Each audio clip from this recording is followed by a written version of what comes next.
Hey there. Nice to see you. I can't wait to get started. Let me get everything kind of stacked up here.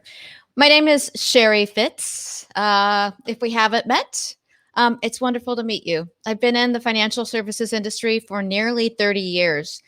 And one of the things that I've really been interested in is this idea of behavior and behavior design and really kind of what makes people tick and how we make decisions about our money, and even beyond that, how we make other decisions in our life. So I know I've got 30 minutes with you. I'm going to just warn you right now, we're going to go a little over because I got carried away in some of the things I was thinking about. So please jump in. Hey, Tim, it's nice to see you. Jump in and participate, ask questions. I'm here for you. So really, all we're going to talk about today is different things associated with behavioral economics, behavioral finance, and then, behavior design, and kind of what's different about them, and some ideas that I have, about, where they intersect and where they don't. So let's just kind of think about the fact that when we think about how we look at things, right? We tend to go, all right, left brain, right brain. By the way, just 1 second. Lisa, will you? Okay. Sharon said she had to click on start audio. Just somebody had mentioned that they were having issues with audio. So I want to make sure we got audio's cool. Audio's cool. Cool. When you think about kind of how our brains work, we think about this whole left brain, right brain, kind of a thing. And, obviously there's some truth to that. But when I think about looking at it a little bit different, right? There's this logical side of our lives, and then there's this kind of more emotional side of our lives. And the logical side of our lives, predominantly ruled by our prefrontal cortex, is the part that's associated with long-term planning and analysis. And, my husband's favorite, Excel pivot tables, right? That's, if I think about my prefrontal cortex, that's what I think about. Then we go to our limbic system in our brain, and that's the emotional side. And what's interesting, and when I discuss marketing, I talk an awful lot about our limbic system because that's the area that's ruled by our emotions. And, our emotions certainly play a big part in our behavior and our decisions with money, because we can't really make a decision without kind of engaging our limbic brain. And I just want to stick that over in your back pocket for right now, because we're not going to really get that far into those discussions. But we spend a lot of time in financial services speaking to people's prefrontal cortex, and we're missing the point, because we really do need to speak to their limbic brain, because that's the place where they make decisions. So I remember back in 1994, yes, I was a graphic designer, and I started in this industry creating participant education and communication materials. And how we started looking at the 401k world is we went, all right, so we're taking this defined benefit space and we're moving it into the consumer arena. And we've got this committee in the defined benefit space that's logical, that makes these decisions, that considers all the investment options, that does all of this. And now we're going to just take that and put that onto an individual and think that that's going to work. Essentially, we created a 401k process that was logical and reasonable and, full of analysis and planning and all of that kind of stuff. Really, we created 401ks for Spock. Now, I want to just stop for one moment, because I think it's pretty hilarious that when I first started using this image of Spock, he had this strange thing sticking out of his ear. And he looked really awkward. And now we all walk around with these strange things sticking out of our ear, and we think we look good. Anyway, maybe not as bad, but it's fascinating. So we created this 401k world for logical people. When in fact, that's not how they work. And I would say probably we don't let logic rule our lives either. We can't. I mean, we don't. Just so you know, you don't. Really, we're an awful lot like Captain James T. Kirk. We are ruled by our emotions, and the decisions that we make are really associated with our emotions. So, behavior, decisions, it's all kind of mashed up.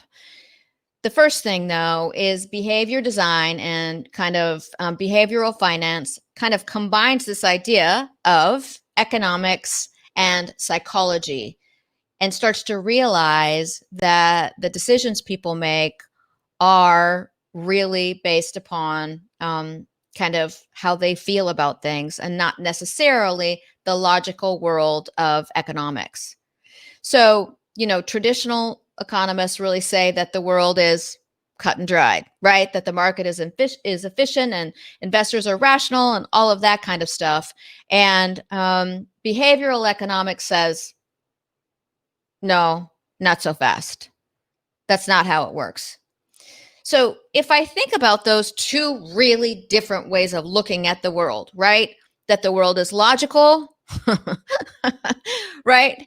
And or that decisions are made with reason and planning and foresight. 401ks are developed that way. And then behavioral economics comes in and says, not so fast. It's more of an emotional kind of thing. I think about the fact that we spend a heck of a lot of time talking to that logical individual, that logical Spock thing, right? And we throw forms, facts, figures, funds, and now we toss in fiduciary when we ask people to kind of make decisions about their 401k. It just doesn't necessarily work. So I wanted to kind of talk with you about rocks, jam, socks, cake, a whole variety of different things, and some ideas around behavioral economics and some of the common kind of themes and theories around behavioral economics, just to, lay some groundwork. And then I will talk with you about behavior design and how it is different, and some thoughts for you about how you might want to almost use both in your practice. So, one of the ones that I absolutely believe comes across in some of the politics that are happening now is this overconfidence bias. So, how many of us believe that we are a good driver? Right? If you ask an audience how many of them you believe that you're smarter or that you're funnier or that you are a better driver, we'll just use better driving as an example. A lot of people will say I'm a good driver, but that doesn't work because we know on a bell curve, not everybody can be an A student, except for like if you're playing softball in first grade, then you get an award. But usually that's not the case. So when we think about our decisions versus looking at other people's decisions. So when we think about our decisions, we believe that we're doing it right. We absolutely are confident that we are capable of making the appropriate decisions for ourselves. We absolutely believe that we lack bias. When we think about ourselves individually, we absolutely believe that we're friendly. There are all these things that we believe about ourselves. And then when we look out into the world around us, we have doubts about our fellow man. So this overconfidence bias also plays into our ability to make investment decisions, because a lot of us think we're smarter than the average bear. I think actually, when it comes to this overconfidence bias, I can say with some certainty that I believe that a lot of people are now saying, I have no idea what's going on. All right. Newton's first law.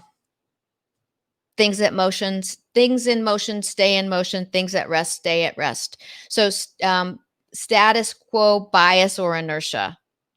What is extraordinarily powerful? What we're doing right now tends to be what we will be doing. Inertia is so hard to overcome.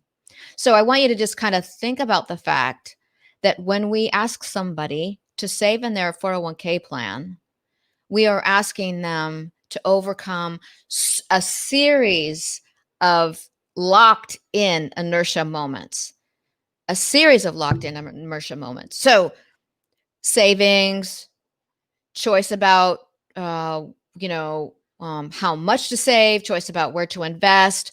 All of those things are moments where we come up against this wall of inertia. And I'm going to talk about inertia a little bit later, but as you think, not only about the participants in your 401k, but as you think about the committees and those individuals in those committees, I need you to be aware that overconfidence bias and inertia and all of these other things come into play with committees as well. So it's not just individuals, it's committees as well. So inertia, tough one. I think for all of us, inertia. I'm just loving my afternoon nap inertia right now. And then choice overload. So there was a study, there's been studies, there's chocolate is a study, jam is a study. Essentially, imagine you enter one of your favorite grocery stores, and on your way in, somebody gives you a coupon for $5 off some jam. Oh, cool. So you go down the jam aisle. This used to be when they did taste testing, so stick with me. This was pre-COVID. You go down the jam aisle, and there's somebody there, and they're letting you test all this jam. And they're going to let you taste one of like 7 or 10 types of jam. Well, first off, that's like, some people are going to sit there and taste every single one, right? And some people are just going to be like, this is going to take me too much time. I'm not tasting any of this jam, whatever. It doesn't matter. There's a lot of jam going on. And on your way out of the marketplace, if you did decide to spend that $5, they ask you, how was that for you? Well, that shopping experience, when you have to pick from 7 kinds of jam, regardless of whether you get money or not, a lot of people didn't buy any. So, okay. Now, imagine you go in and there's 3 kinds. You're in Oregon, so you got your strawberry, you got your Marionberry, developed by Oregon State University. If you haven't had a Marionberry, you have not lived. And then, our next door neighbor's Huckleberry. So you got 3 choices, right? That made it easier. A lot more people ended up buying because they weren't so overwhelmed.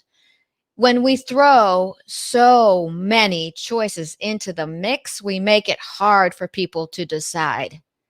Back to the forms, facts, figures, and funds. Like, in my experience, in some cases, some committees want to put every single fund possible into a plan because they don't want to be wrong. And then what happens is people still pick 2.3 investments. 2.3 investments. I mean, I remember my first 401k. It had 3 investments. Kind of, bond, balanced, aggressive, basic. I just need to point this out because I think it is pretty darn hilarious.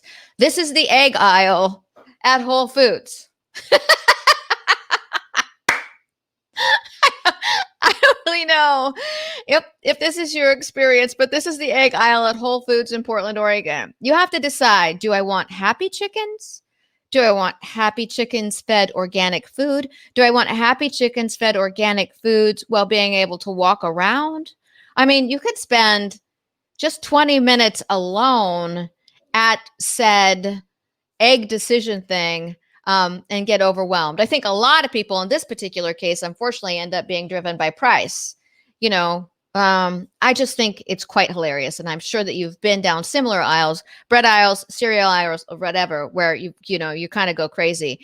Interesting. There are some grocery stores that are working to kind of solve the problem of food deserts, and they are eliminating choice in order to allow for space constraints and bring food into food deserts. But that's a whole nother thing. So what's another thing? So we've got overconfidence bias. I'm a better driver than you. Inertia. What I'm doing right now is more important than what I should be doing. Right? Choice overload, where if we put too many choices in front of an individual, heck no, I'm not doing anything, which really, in my mind, has a little bit of inertia on top of it. And then there's this idea of framing, how we present something. And I think that this particular example is so perfect. It's like frozen yogurt contains 20% fat. Frozen yogurt, 80% fat-free. Same thing. Same thing. I mean, this is, I think, why marketers have a job. How do you frame something? How do you frame something? And then, there's like recency bias, which is if you've experienced something such as a market drop, you're going to be more attuned to market drops because there's recency bias. So framing, another big one. So then, and I remember it was in, I think 1998 when I first on NPR heard something about Richard Thaler and Shlomo Bernartzi on NPR in 1998 talking about 401k plans. And I was so intrigued with what I started to hear because I had been doing 401k education and communication materials, and we were still like, nobody's doing anything, right? Nobody's doing anything. Nobody's saving. They're not saving enough. That whole thing, no matter we went out and did this pretty little song and dance, great, huge. And remember when enrollment books, the thicker they were, the more impressive they were. I think that was a fight for who could have more pieces of paper in the enrollment books. So I remember that I was so intrigued that I actually had to fax in a request for the transcript for that particular story on NPR, right? Remember when you would fax something in and then they had to take my credit card and then they faxed me back the transcript. That's how I got into this world of behavioral finance, behavioral, economics. It was just, I was fascinated. And so this whole choice architecture, right, is what they started to do in order to address some of these things. So let's look at what they designed, right? You all know this, you're 401k geeks, you know this, that they designed the optimal 401k plan. So, if we were live and in, real life, I'd ask you to kind of play along with me. But let's think about each one of these bullet points and think about which behavioral issue they were trying to solve. And so if you're in the chat, throw down what you think the answer is. So the employee is asked to agree to the plan well in advance. That is, the decision does not have any immediate ramifications. Oh, well, wow. I forgot to tell you this one, which is hyperbolic discounting, which is that we believe that we will be able to make better decisions in the future. So hyperbolic discounting. We think, which we do, right? Every December, we all do this. We say in January, I will eat less. I will exercise more. I will be a better person. I will in the future. I'm more capable than I am right now. I'm fully more capable. So the employee is asked to agree to the plan well in advance so that there's no immediate ramifications. That takes care of that hyperbolic discounting, which is I, Sheri Fitz, promise to save later on. The next one, the plan starts by having the employee agree to beginning a contribution at the next pay raise with a small contribution such as 2%. Okay. The other thing is that the fear of loss hurts more, in fact, 2 times more than the fear of gains. So that's what this addresses, that whole kind of loss aversion. When we see money coming out of our paycheck, we believe that we are losing something rather than gaining a future. So by starting off making a commitment for a smaller amount sometime in the future, and then making a commitment that every pay raise that I get, part of that money goes to saving in my 401k plan, that addresses that issue. Unfortunately, and we've not got this. We haven't figured this out because this requires that the record keeping be really tightly tied to the payroll process. And still to this day, I think it's a challenge.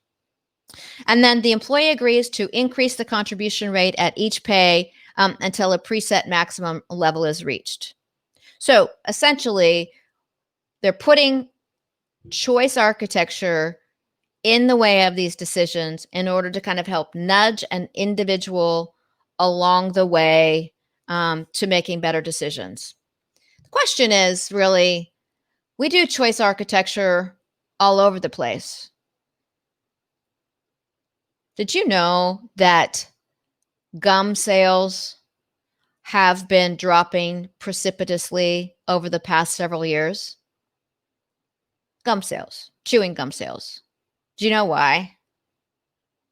Because the choice architecture that was created at grocery stores to allow you to do those last minute, I'm going to go ahead and get myself some Trident gum or whatever, those when you're going through the, gauntlet of checking out, the reason why gum sales have been dropping is because our phones are getting in the way. Instead of participating, in the aisle, desperately staring at something to try to keep our mind off the groceries or getting checked out in front of us, we're now staring at our phones.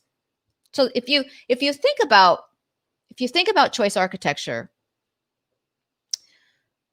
what might you put in place to help your committees help their participants better? And I don't necessarily have an answer for you, but especially right now when you've got limited kind of brain time with your committees, how might you structure those meetings in order to get the committee to make better decisions? Is it that you could, ask them to commit to a particular plan enhancement at some point in the future because today they're too kind of crazy with, trying to just stay afloat. I don't really know. But I want you to, if these are proven methodologies in order to get participants to save more, if we see choice architecture everywhere in our lives that make us spend money, like as an example, how the Amazon app works where you can just buy now, that's choice architecture, right? It is. They made it so easy for you to do the action that they want you to take. How can you start to use some of those things in your practice? As I mentioned, we don't make decisions with our prefrontal cortex. Unfortunately, we continue to make those assumptions when we're speaking to committees, when we're talking to participants. We forget the whole part about emotions. And there's a book, and it's right here. Hang on. I only keep so many books on my bookshelf. And this is, if you were going to read, I know that the book by Richard Thaler called Nudge, Nobel Prize winner. I know a lot of people have heard of that from a behavioral design perspective or a behavioral economics perspective. But if you have not read this book, can you see it? Switch. How to Change When Change is Hard. Phenomenal book talking about the fact that we are our emotions and really talking about this idea of the rider and the elephant. So the rider, when you break it all down according to Chip and Dan Heath, right? The rider is our prefrontal cortex. It's the reason, it's the one who knows the direction that we're going. That's what the rider is. The elephant is our emotions. So their piece of this particular puzzle is that you've really got to sweep the path for the elephant. They show or they tell a story about an advisor that went into an enrollment meeting and actually had a huge bag of $1 bills and was trying to get people to see that they were leaving money on the table because they weren't saving up to the ability to get the match. And he took said bag and he dumped it out on the table. That was like an emotional, poof, right? People saw that, right? They experienced that. They felt that. You could talk to their writer all day long about the money that they were leaving behind, but when you kind of smacked them upside the head and really started to show the elephant that this is the money that they were leaving on the table, things changed for them. So, you know, we spend too much time speaking to people's prefrontal cortex. I know I keep saying that, but we do. And the more that you can engage an individual, and I keep, thinking about my heart, but that's really what our limbic system rules, is our emotions. And, I think when we work to try to help people build this idea of their future, I think we've got to address a lot of the other emotions that start to get in the way, when it comes to our relationship with money. And you know that more than me. I mean, I have so much respect for advisors and the lives that they touch because of you understanding very innately that we've got a lot of heavy baggage as it relates to our relationship with money and how that relationship gets in our way. Marcella asked, do we speak to the prefrontal cortex out of the emotional need to be perceived as smart? Wow. I think that we speak to the prefrontal cortex because we still believe that logic rules decision making and that we've not been given the language to speak to somebody's limbic system. And if I think about the other book that I recommend all the time,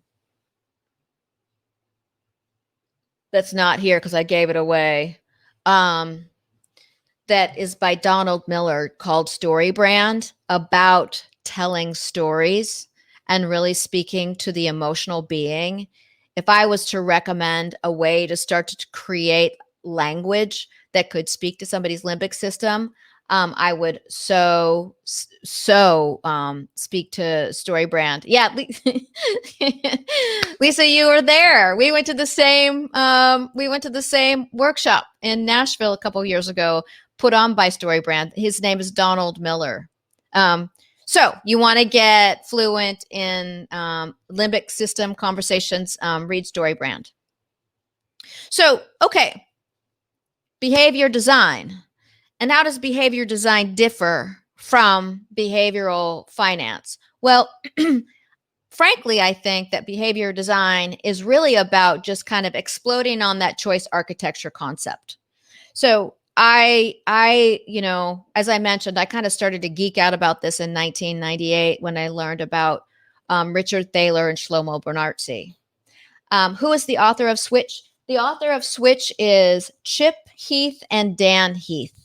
Chip Heath and Dan Heath. They're the guys who wrote Made to Stick. They also have another really great book after this one about creating experiences. I wish I remembered the name of that book. I'll put my email in here, you guys. Shuvitz.com. My email's in the chat. If you're interested in knowing about that book by Chip Heath and Dan Heath about creating experiences, let me know. Because if I think about how we need to kind of switch this whole enrollment world, which has kind of already been toppled upside its head because of COVID, I think looking at those experiences would be super cool. So BJ Fogg, I kind of tripped across. I don't know how I found out or learned about him, but BJ Fogg is a professor at Stanford, and he teaches a class on behavior design, which, as I mentioned, I think is just another term for choice architecture. But what he did is he created something called the Fogg behavioral model. Let me kind of explain it to you, and then let me just spin it about how I would look at it. So up in the upper right-hand corner, I wish I could use my drawing things, but in the upper right-hand corner, do you see where it says B equals MAT? So that means behavior equals motivation, right? And at the same time that there's a trigger. So if on one axis we're highly motivated or we've got no motivation, right? That's on that x-axis, right? I don't know. Just it's on the axis on the left-hand side, right? So high motivation at the very top, low motivation at the bottom. And then across the bottom, on the far right, either things are easy to do or they're hard to do, right? And then there's this idea of a trigger. So I'll give you an example. I mean, I'm sure if you guys donated any money to any political campaign, it's happening to you all the time where you get a trigger. But we'll just say Oregon Humane Society. Okay? Oregon Humane Society, I'm a dog person, I'm a kitty cat person. I think they do amazing work. I want to support them. So I'm highly motivated. So, perhaps maybe they're saying, well, Sheri, you've got to write a check, inertia, right? You've got to get a stamp, inertia, overcome. You've got to get an envelope. You got to do all this kind of stuff. So it's kind of hard to do. But since I'm highly motivated, given the associated trigger, I might go ahead and do it. But let's just switch that around and let's just say, I don't know, it's money that's going to the University of Oregon, which I grew up in Corvallis, and nobody would ever in Corvallis give any money to the University of Oregon, right? Go Oregon State. So my motivation is low, except for that they have the Night Cancer Institute. So, there's a little bit of me feeling good about it. And they make it super easy to do. All I have to do is text yes, right? They send me a text, and all I have to do to send them $10 is text yes. So they've made it super easy to do. I don't have to be that motivated. Given the appropriate trigger, right? I might go ahead and do it. Very interesting model. And so what BJ Fogg says is when you're creating a product, and he helped with Hello Wallet, and he's helped with creating a couple of other things. The most important thing that you can do is where you spend your money is to spend your money on making stuff easier. However, in financial services, we spend a lot of money on trying to motivate people. Oh, feel good. It's your dreams. It's this, it's that, it's whatever. But wouldn't it be super cool? And I know they've tested it out where somebody sends me a text and says, do you want to save right now? And you could send a note back that says yes. And I know they've tested it out because I was on one of those test things with the bank. And so some bank actually purchased that functionality. But imagine for a 401k plans, right? If somebody could send me a text and all I had to do was say yes, make it so easy, right? And I know that there's some organizations that are working just even spend money and you save. So there's that. Set that aside. I would investigate BJ Fogg, and I wrote an article for the Napa magazine a little bit on this particular subject. So email me if you want to get a copy of that. So let's just pretend, all right, remember when we would get Legos? My brothers were big into Legos. My son, I still have 3 huge containers of Legos in my garage from my son and the Legos that I would buy him. And it would just come in this big mess of a box. And then you're supposed to follow the directions, right? Parents, obviously, in order to create some amazing castle, with a drawbridge and this and that and all that kind of stuff. And the challenging thing that Lego began to realize was that nobody was doing nothing with that big castle. Maybe a few, but not very many people because it was too hard. And so essentially what Lego started to do is went, we're going to break it down into smaller bite-sized pieces. We're going to break it down into, all right, so if you've got this whole castle and you've got the drawbridge and you've got the, moat and you got to put together an alligator, whatever it is, what they decided to do was we're going to take all of the stuff for the drawbridge and that's going to go in a package. And then we're going to go the outbuilding, all that stuff, right? And we're going to take that and we're going to put it into a different package. So they started packaging the items into smaller bite-sized pieces. So, right, thinking BJ Fogg, right, easy to do. They started spending their money and their resources not on making the directions easier to follow. They started making the process easier by putting them into bite-sized pieces. So here's how I look at it. Is that if what we try to do is ask somebody to make one simple, small, subtle change, we're doing two things. We're keeping that inertia, monkey, right, from taking over too much. If it's just one simple, small change, right? Inertia, that the power of inertia is less, right? Because we're not trying to move things too far. And then what happens, which is very interesting, is that once somebody does that, their ability in seeing themselves as capable of doing something bigger increases. Essentially, what happens is their self-efficacy grows. So let's just use running a marathon as an example, which I know that's a cliched example, but here's what happens. People make a decision to start, training for a marathon. They do not run, 26 miles the first day. They run 2 miles, and then they run 3 miles, and then they run 4 miles. And then something happens after somebody's done this for a long period of time, that they go from running 6 miles to 10 miles. It's not just incremental, it starts to kind of snowball. So their self-efficacy continues to grow and grow and then grow even more. But they had to start, small.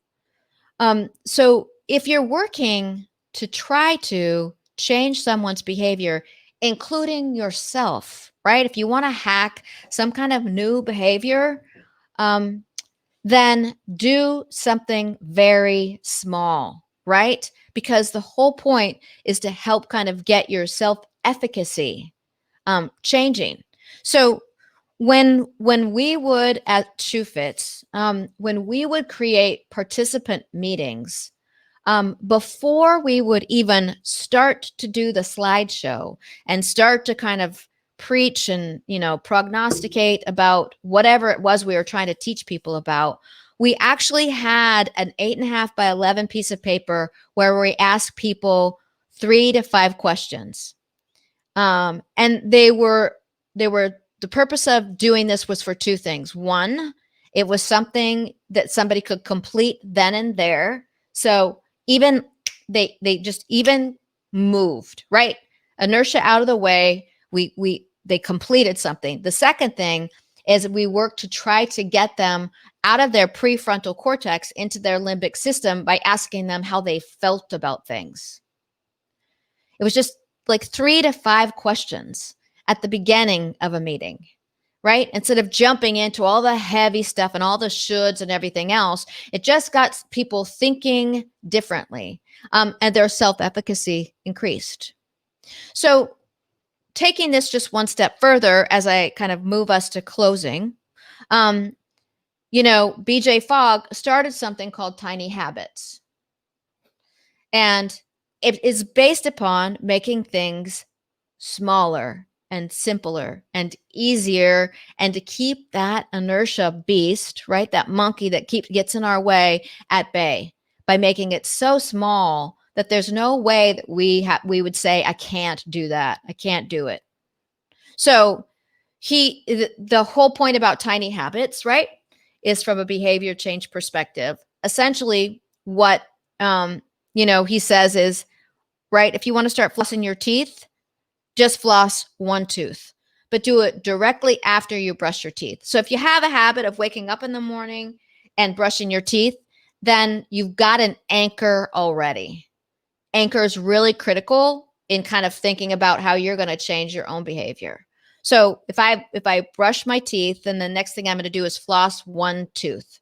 So he wanted to learn how to, as an example, play the ukulele. He already played the piano. He took the ukulele out and he put it on the piano to make it super easy. And anytime he sat down to play the piano, when he stood up, he just went bink, bink, bink and played a tiny little bit on his ukulele. So, this has been proven. Dan Ariely, another beast of a behavioral economist guy, actually did this with folks who said they wanted to start working out and losing weight. He had 2 test groups. One test group, standard thing, beginning of the year, good luck. Here you go. You got a gym membership. Go for it. The other group of people, he had go through an exercise, which was, no, you're not going to the gym. All you're doing is when you walk in the door from work, you're just going to get your workout clothes together. That's it. Because if you think about the act of like starting to work out, right? All of that stuff that's associated with it, it's not just the working out part, it's everything else. Getting your workout clothes together, finding a way to get to the gym that's easy, right? Getting up early. So he busted everything down into these very, very, very tiny things. And over a period of time, releasing people in the kind of study group to move further. So, make a commitment to working out. Okay, then you're just going to get up early for the week. That's it. 10 minutes early. That's it. And slowly but surely, that group, by the way, that did things more slowly through smaller movements actually was more successful than the ones that were just kind of sent out to do it on their own. So when I think about, during COVID, and I tend to be an individual who piles things. And so, I actually have a cute little tray over here where I'm trying to kind of keep my piles to a minimum. But one thing that I did was I said, I need to have visual clarity. And I have this beautiful Asian dresser in my bedroom, but it's always got crap on top of it. So I made a commitment that all I was going to do is keep the top of that thing clean.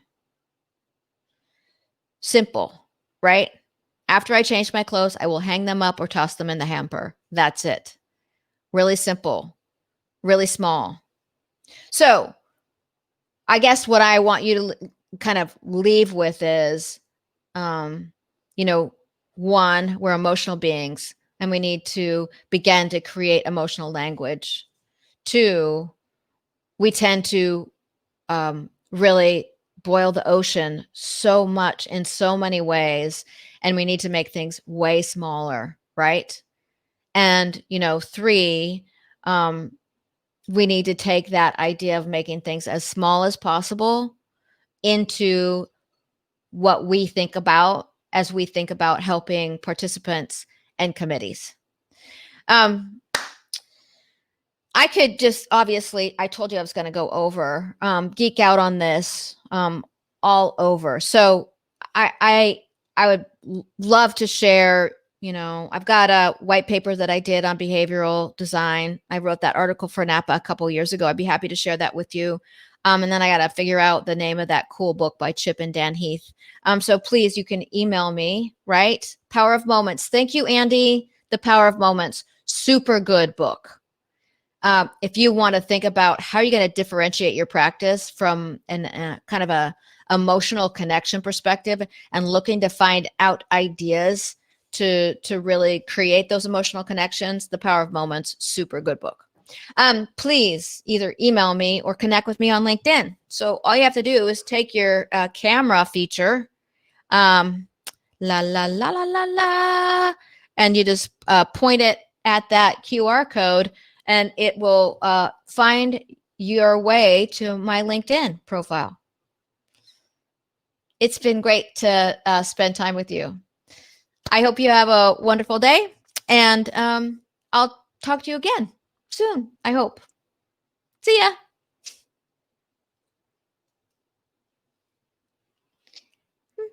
ya.